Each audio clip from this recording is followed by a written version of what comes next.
ಅವರು ಸುದ್ದಿಗೋಷ್ಠಿಯನ್ನು ಮಾಡಿ MLC ಬಗ್ಗೆ ಮತ್ತು ಶಾಸಕರ ಬಗ್ಗೆ ಹಗುರವಾಗಿ ಮಾತಾಡಿರ್ತಕ್ಕಂಥದ್ದು.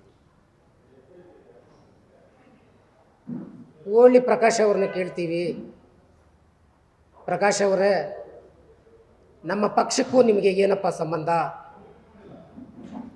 ನೀವು ಯಾಕೆ ನಮ್ಮ ಪಕ್ಷದ ಬಗ್ಗೆ ಮಾತಾಡ್ತೀರಿ? ನಿಮ್ಮ JDS ಪಕ್ಷ ಗೆದ್ದಿದ್ರೆ, ನೀನು ಬೆಂಬಲ ಕೊಟ್ಟು ಗೆಲ್ಲಿಸಿದ್ರೆ ನಿಮ್ಮನೇಲಿ ಹಬ್ಬ ಮಾಡ್ಕೋ, ಹೋಳಿಗೆ ಊಟ ಹಾಕು, ನಿಮ್ಮ ಕಾರ್ಯಕರ್ತರಿಗೆ ಬೇಕಾದನ್ನ ಮಾಡು. ಬಂದು ನಮ್ಮ ಬಾಗಿಲು ಯಾಕೆ ತಡ್ತೀಯ? ಪದೇ ಪದೇ MLC ಬಗ್ಗೆ ಮಾತಾಡ್ತೀರಿ, ಅನಿಲ್ ಕುಮಾರ್ ಬಗ್ಗೆ. ಅನಿಲ್ ಕುಮಾರ್ ಅವರು ಮನೆ ಹಾಳು ಕೆಲಸ ಮಾಡ್ತಾ ಇದ್ದಾರೆ ಅಂತ. ಎಷ್ಟು ಮನೆಗಳು ಹಾಳು ಮಾಡಿದ್ದಾರೆ ಅಂತ ನಿನಗೇನೋ ಗೊತ್ತಿದ್ದೇನಪ್ಪ? ಓಳ್ಳಿ ಪ್ರಕಾಶ್ ಅವರೇ, ಯಾರಾದ್ರೂ ಹಣ ಕೊಟ್ಟು ಕೈ ಚಾಚಿದ್ದೀರಾ? ಯಾವ ಸ್ಟೇಷನ್ಗಳಲ್ಲಾದರೂ ಯಾರಾದರೂ ಸಬ್ ಇನ್ಸ್ಪೆಕ್ಟರ್ಗಳ ಹತ್ರ, ಸರ್ಕಲ್ ಇನ್ಸ್ಪೆಕ್ಟರ್ಗಳು ಕೈ ಚಾಚಿದ್ದಾರಾ? ಇಲ್ಲಿ ಸಲದ ಮಾತುಗಳನ್ನು ಮಾತಾಡಿ ಯಾಕೆ ಬೇಲೇಕಿವಾಗ್ತೀಯ?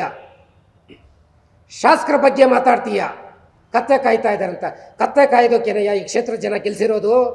ಕೊತ್ತೂರು ಮಂಜುನಾಥ್ ಅವರನ್ನ ಸೇವೆ ಮಾಡೋದಕ್ಕೆ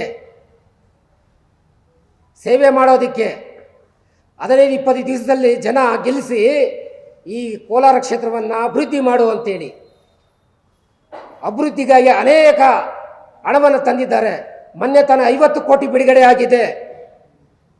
ಹೊಸ ಬಸ್ ಸ್ಟ್ಯಾಂಡ್ಗೆ ಮತ್ತು ಹಳೆ ಬಸ್ ಸ್ಟ್ಯಾಂಡ್ಗೆ KSRTC ಬಸ್ ಸ್ಟ್ಯಾಂಡ್ ಸಾರಿಗೆಯನ್ನು ಮಾಡಬೇಕು ಅಂತ 50 ಕೋಟಿ ಬಿಡುಗಡೆ ಆಗಿದೆ. 50 ಕೋಟಿ ಹೊಸ ಬಸ್ ಸ್ಟ್ಯಾಂಡು ಮತ್ತು ಹಳೆ ಬಸ್ ಸ್ಟ್ಯಾಂಡು, ಅದು ಟೆಂಡರ್ಗೆ ಕಾಲಾಗಿದೆ. ಅಭಿವೃದ್ಧಿ ಮಾಡ್ತಾ ಇದ್ರೂ ಕೂಡ ನೀನು ವೈಯಕ್ತಿಕವಾಗಿ ಪ್ಯಾಕೇಜ್ಗಳನ್ನು ತೆಗೆದುಕೊಂಡು JDS ಅವ್ರ ಹತ್ರ ಶಾಸಕರ ಬಗ್ಗೆ, MLC ಬಗ್ಗೆ ಮಾತಾಡ್ತೀರಾ? ಉಸ್ತುವಾರಿ ಮಂತ್ರಿ ಬಗ್ಗೆ ಮಾತಾಡ್ತೀರಾ? ನೀವು ಈ ಜಿಲ್ಲೆಯಲ್ಲಿ ಯಾರಾದರೂ ಒಂದು ಅಧಿಕಾರಿನ BJP ಗೌರ್ಮೆಂಟಲ್ಲಿ ಯಾರಿದ್ರೋ ಅವರೇ ಇದ್ದಾರೆ. ತಾಲೂಕು ಮಟ್ಟದಲ್ಲಿ, ಜಿಲ್ಲಾ ಮಟ್ಟದಲ್ಲಿ ಯಾರನ್ನು ಒಬ್ಬರನ್ನು ಕೂಡ MLA ಆಗಲಿ, MLC ಆಗಲಿ, ಉಸ್ತುವಾರಿ ಮಂತ್ರಿಗಳಾಗಲಿ ಯಾರನ್ನು ಟ್ರಾನ್ಸ್ಫರ್ ಮಾಡಿಲ್ಲ. BJPಯಲ್ಲಿ ಯಾರಿದ್ರೋ, BJP ಸರ್ಕಾರ ಇದ್ದಾಗ ಅವರೇ ಇದ್ದಾರೆ. 13 ತಿಂಗಳಾಗಿದೆ ಸರ್ಕಾರ ಬಂದು, ಯಾರನ್ನು ಕೂಡ ಟ್ರಾನ್ಸ್ಫರ್ ಮಾಡಿಲ್ಲ. ಜಾತಿವಾದಿಗಳು ಅಂತ ಹೇಳ್ತೀರಿ. ಯಾರು ಜಾತಿವಾದಿಗಳು? ಅಲ್ಲಪ್ಪ, ಜಿಲ್ಲಾ ಅಧಿಕಾರಿಗಳು ಅಲ್ಪಸಂಖ್ಯಾತರು, ವರಿಷ್ಠ ಅಧಿಕಾರಿಗಳು SC, CEO SC, EO SC,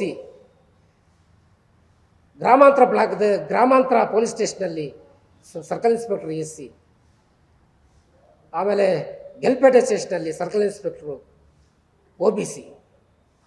ಎಲ್ಲ ಜಾತಿಗಳನ್ನು ಒಳಗೊಂಡಂತೆ ಕಾಂಗ್ರೆಸ್ ಪಕ್ಷದವರು ಕೆಲಸ ಮಾಡ್ತಾ ಇದ್ದಾರೆ. ಜಾತಿವಾದಿಗಳು ಅಂತ ಕರೀತೀರ ನಮ್ಮನ್ನು. ನೀವು ರೀ ಜಾತಿವಾದಿಗಳು. ನೀನು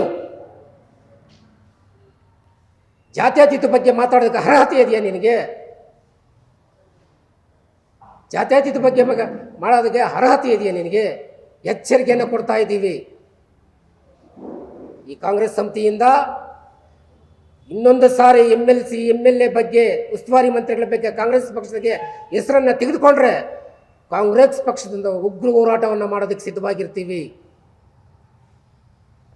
ನಾವು ಅಭಿವೃದ್ಧಿ ಮಾಡಕ್ಕೆ ಬಂದಿದ್ದೀವಿ.